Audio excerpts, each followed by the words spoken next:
वचन में जाना चाहते हैं। मैं कहानी को फिर से आपको बताना चाहता हूँ। एक बार फिर से परमेश्वर इस बात को दोहरा रहे हैं कि मेरे लोगों, तुमको अख़मीरी रोटी खानी है। फसह के पर्व को मनाने के बाद 7 दिन तक आपको अख़मीरी रोटी खानी है।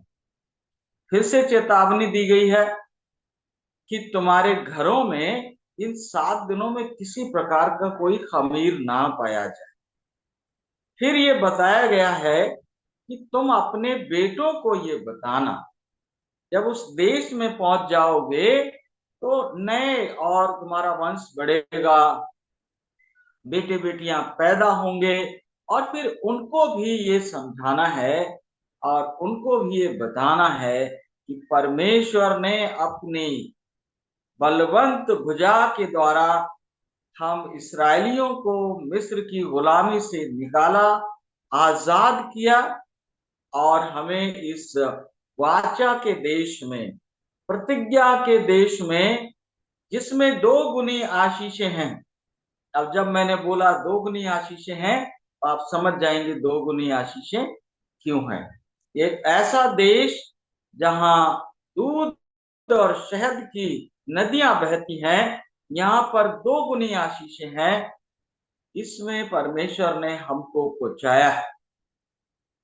ये बात आपको याद रखनी है।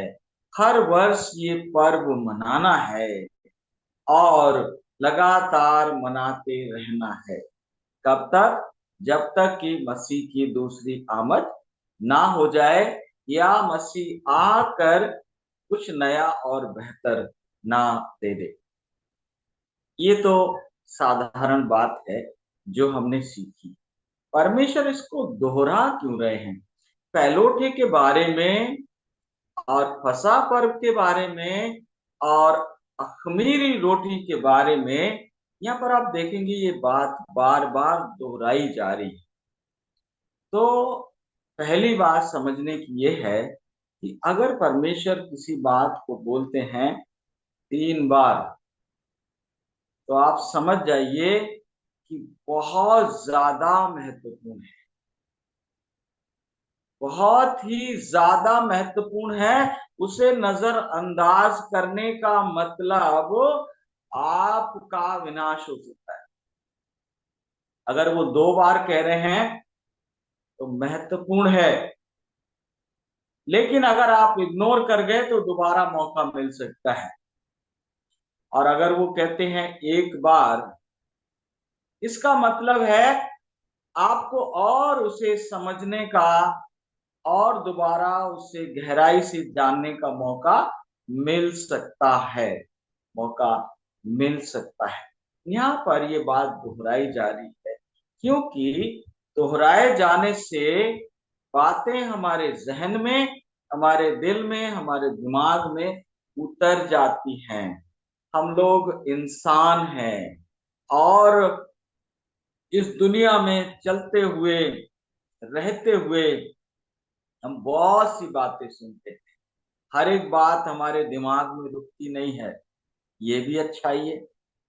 वही बात रुकती है जिसे हम गौर से सुनते हैं, उसके साथ अपने इमोशंस, अपनी भावनाओं को हम जोड़ देते हैं, जो या तो खुशी की होंगी या फिर बहुत ज्यादा इमोशनल हम हो जाएंगे, या फिर दुख की होंगी। तो वो बातें हमारे जहन में, हमारे अवचेतन मन में रजिस्टर हो जाती हैं। तो पहली बात समझ जाएं कि दोहराने का जो सिद्धांत है वो इसलिए है ताकि महत्वपूर्ण बातें हमारे दिल और दिमाग में उतर जाएं।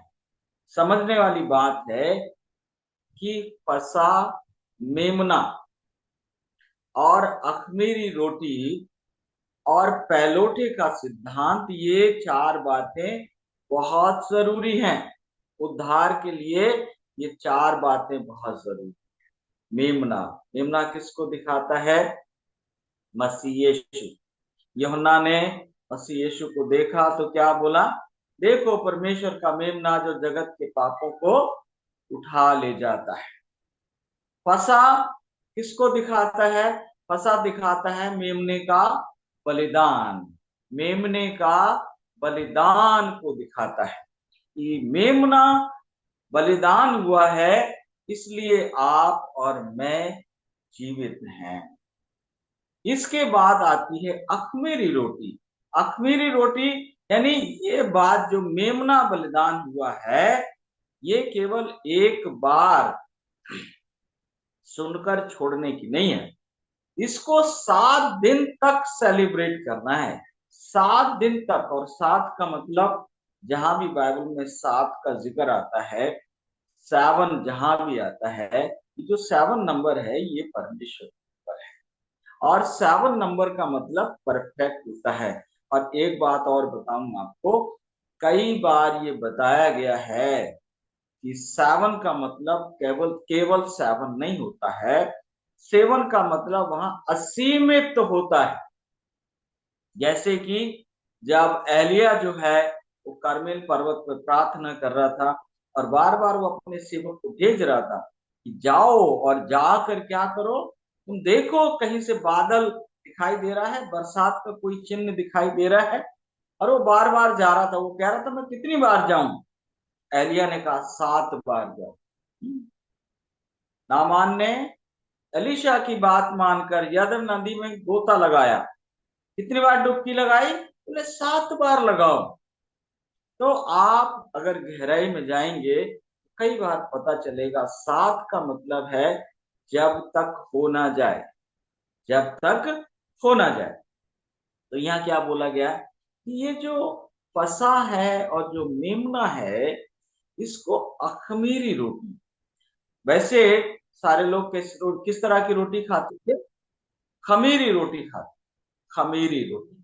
और खमीरी रोटी और अखमीरी रोटी में क्या फर्क होता है आप जानते होंगे। आजकल बहुत सी ब्याह शादियों में रोटियां मिलती हैं। खमीरी रोटी क्या होती है? वो थोड़ी फूली हुई होती है, सॉफ्ट होती है, और पता चल जाता है कि रोटी कैसी है, खमीरी रोटी है।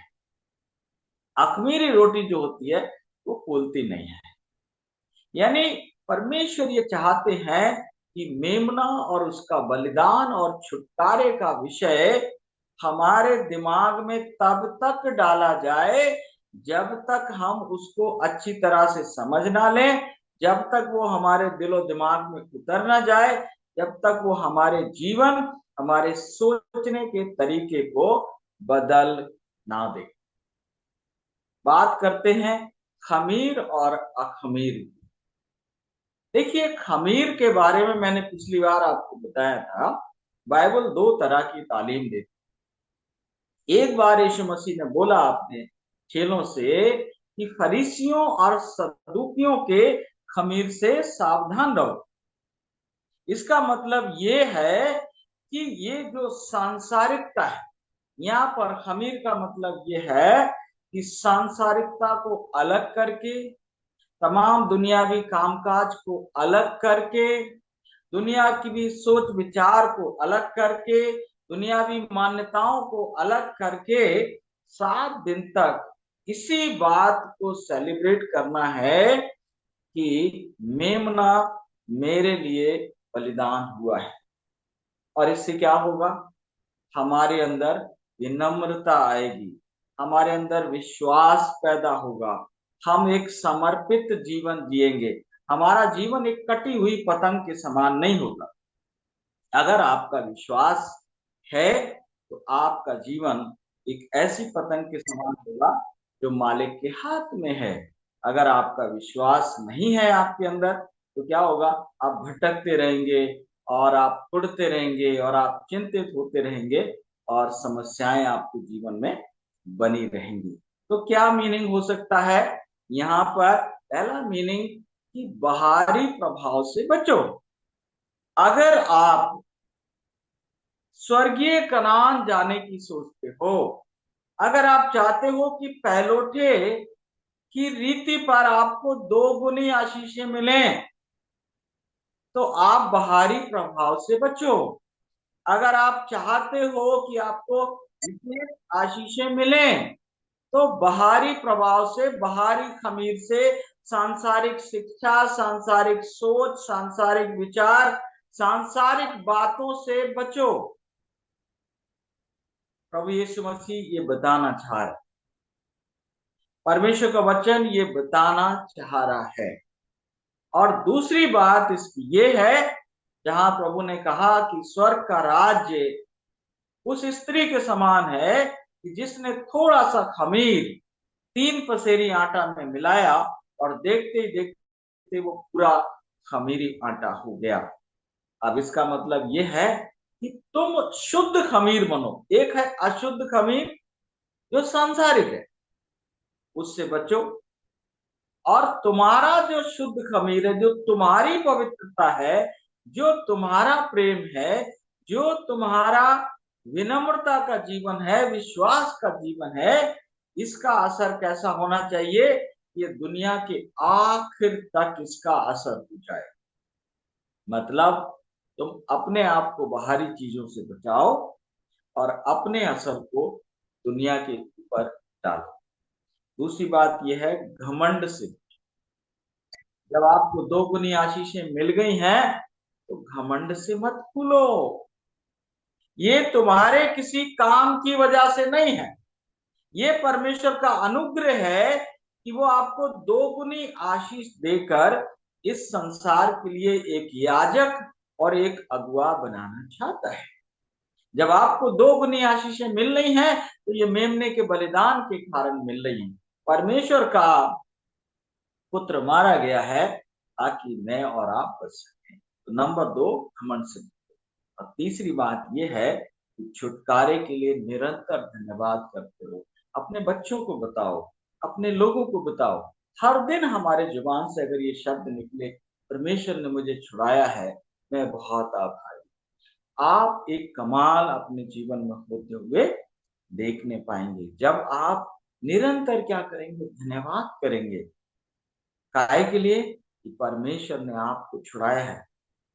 आप कल्पना करिए, कई बार आप सड़क के किनारे खड़े होते हैं और अचानक कोई मोटरसाइकिल या कार या बस जो है वो डगमगा जाती है, बहक जाता है, ड्राइवर, गाड़ी आउट ऑफ कंट्रोल हो जाती है और आपके आसपास के लोगों को मारते हुए वो निकल जाती है और आप सुरक्षित बच जाते हैं। तो आप सोचिए कितने शुक्रगुजार हो, कितने आप अधिक शुक्रगुजार होते हैं, आप धन्यवादी होते हैं। आप कहीं से निकले ही थे और आपके वहां से निकलते ही कोई दीवार गिर गई या बड़ी दुर्घटना हो गई और आप कहते हो प्रभु धन्यवाद हो मेरे निकल जाने के बाद। या फिर कहीं आप जाने वाले थे और आपके जाने से, वहां पहुंचने से, मतलब जाने वाले आप थे लेकिन किसी वजह से आपका प्रोग्राम डिले हो गया, आपके प्रोग्राम में बाधा आ गई, आप जा नहीं पाए, आप समय से उठ नहीं पाए या कोई और दिक्कत हो गई तो आप बच गए। जब ट्विन टावर अमेरिका के गिरा था तो बहुत लोगों ने ये गवाही दी कि कुछ लोग 10 सेकंड पहले ही वहां से निकले थे और वो बच गए। कुछ लोगों को क्या हुआ, घर में उनको कार की चाबी नहीं मिली या रास्ते में कुछ और गड़बड़ हो गया तो वो 2-4 सेकंड लेट हो गए थे तो वो भी बच गए। तो ऐसे लोग जो बच जाते हैं तो क्या होते हैं? बड़े शुक्रगुजार। 3 लेसन आपके सामने लेकर आया हूं। बाहरी प्रभाव से बचो। आज बैठकर देखो कि आपकी बातचीत और संसार की बातचीत में कोई फर्क है? अगर नहीं है उसका मतलब आपके विश्वास और उनके विश्वास में कोई फर्क नहीं है। जब विश्वास आपका अलग होगा तब बातचीत और व्यवहार और लेन देन अलग होगा। दूसरी बात, घमंड से बचो। ये कभी मत सोचो कि तुम्हारी धन दौलत, तुम्हारा रुपया पैसा, तुम्हारे बीवी बच्चे, तुम्हारा घर मकान, तुम्हारा जीवन, तुम्हारा पद, तुम्हारी प्रतिष्ठा तुम्हारे किसी काम की वजह से है। जो कुछ भी है ये परमेश्वर के अनुग्रह की वजह से है और मेमना कुर्बान हुआ है। और तीसरी बात यह है निरंतर उसके लिए धन्यवाद कर। अगर अब जाए हम इसमें से सेहत का मैसेज करता है, हेल्थ मैसेज क्या है? और इसमें हेल्थ मैसेज ये है कि मिलावटी भोजन से बचो। अगर कोई इंसान अपने आप को कमजोर फील कर रहा है, उसका पेट ठीक नहीं है, उसकी बॉडी में कहीं दर्द है, वो किसी तरह की दवाइयां ले रहा है, किसी तरह का मरहम ले रहा है, किसी तरह का चूरन खा रहा है, किसी तरह की कोई और चीज खा रहा है, एक काम करो, मिलावटी भोजन को त्याग दो। मिलावटी भोजन का मतलब क्या है? नंबर वन वो भोजन होता है मिलावटी, इसमें आपको पता ही ना है कि क्या क्या मिला हुआ है। वो पैकेट को आप खोलोगे तो देखोगे पैकेट के पीछे लिखा होता है उसमें क्या क्या मिला है, ढेर सारी चीजें मिलाई हैं। और उसमें अगर ऐसी चीजें मिली हुई हैं जिनका नाम पढ़ना और समझना आपके लिए मुश्किल है, वो आपके लिए बहुत ही मिलावटी चीज। दूसरा मिलावटी क्या होता है कि आपने लौकी की सब्जी मिलाई और उस बनाई आपने, और उसमें आपने क्या करा, 5 6 7 चीजें और डाल दी, है ना?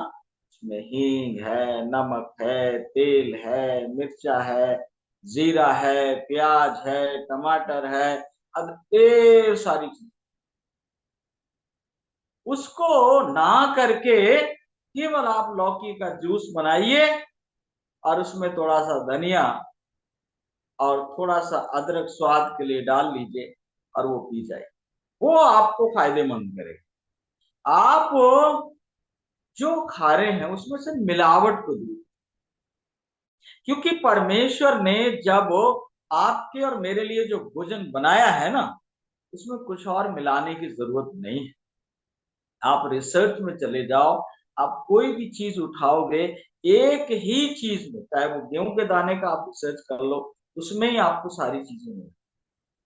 गेहूं है, चावल है, ज्वार है, बाजरा है, चना है, कोई भी चीज आप ले लो, कुछ दिनों के लिए क्या करना चाहिए, मिलावटी भोजन छोड़ देना चाहिए।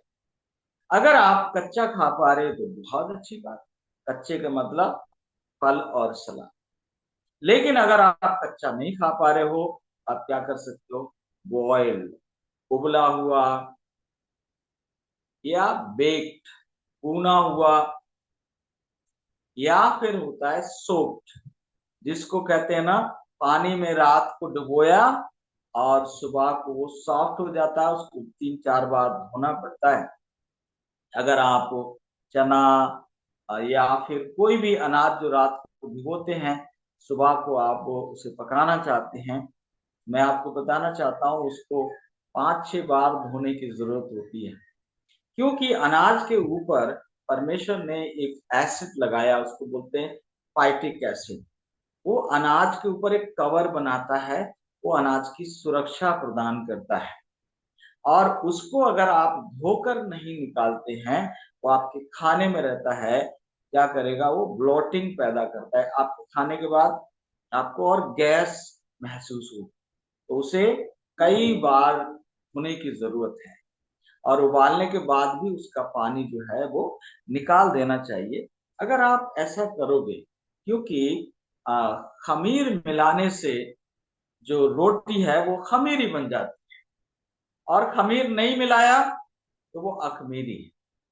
तो जब आप हमारा छुटकारा होता है, जब हम परमेश्वर के निकट आते हैं, क्या करें, अपने शरीर का भी छुटकारा जब हम चाहते हैं, क्या करें, मिलावटी भोजन से हम बचें। और 3 महीने करके देखो, 3 महीने कोई व्यक्ति अगर मिलावटी भोजन से बच जाएगा, तो आप पाएंगे कि उसकी अधिकांश बीमारियां और कमजोरियां, तमाम चीजें चली जाएंगी। तो प्रभु आज के इस वचन से हम सबको बहुत ऐसे आशीष दे